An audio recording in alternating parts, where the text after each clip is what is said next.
Griner, and I'm in a sorority. I'm currently a pledge, and we're about to get initiated soon. Um, so what did Rush consist of and what did you have to do?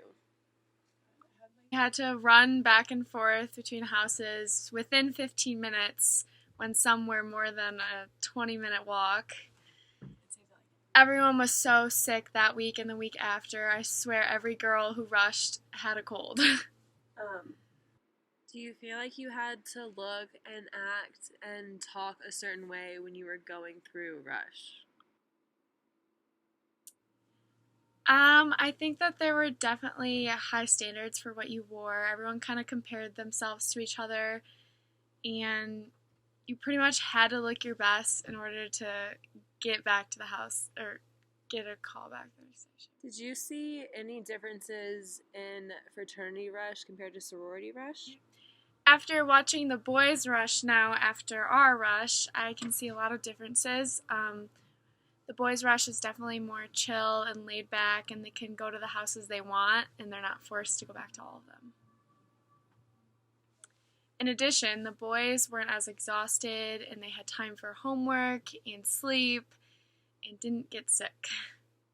How has your perspective on the Greek system changed since you've been a part of it? Now that I'm in the system, I can see that fraternities definitely do not have as many rules.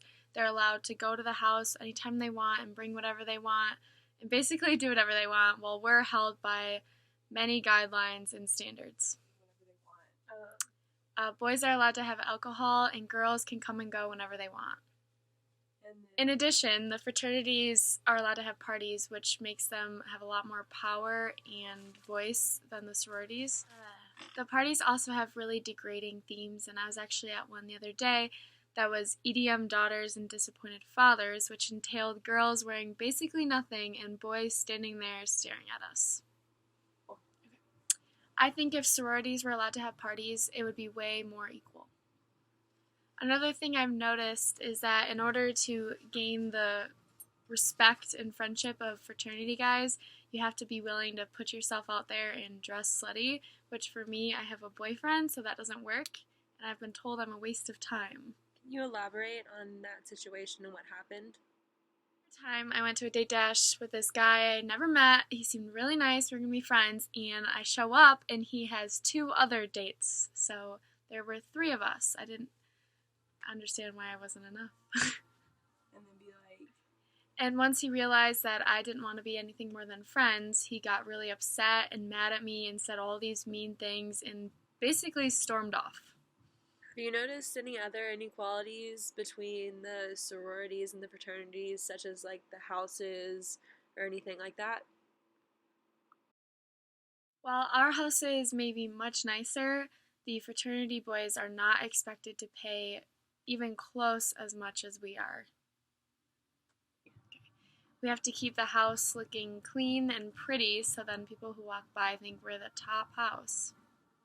The fraternity boys are allowed to do whatever they want and don't have many responsibilities, while sorority girls have multiple events every week, things we have to go to and be on time, sign in, or else we will be looked down upon.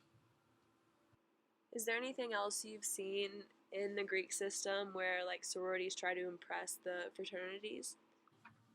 Something a lot of the sororities do to gain respect and like from the fraternities is aim to have certain paired fraternities during homecoming week, while in the meantime, the boys don't care who they're paired with. So overall, do you like being in your sorority and do you think that there is definitely still inequality that can be fixed? And how would you do it? Yeah, I definitely love my sorority and I'm really happy I'm a part of something bigger, but there's a lot of inequality between sororities and fraternities that I believe should be fixed.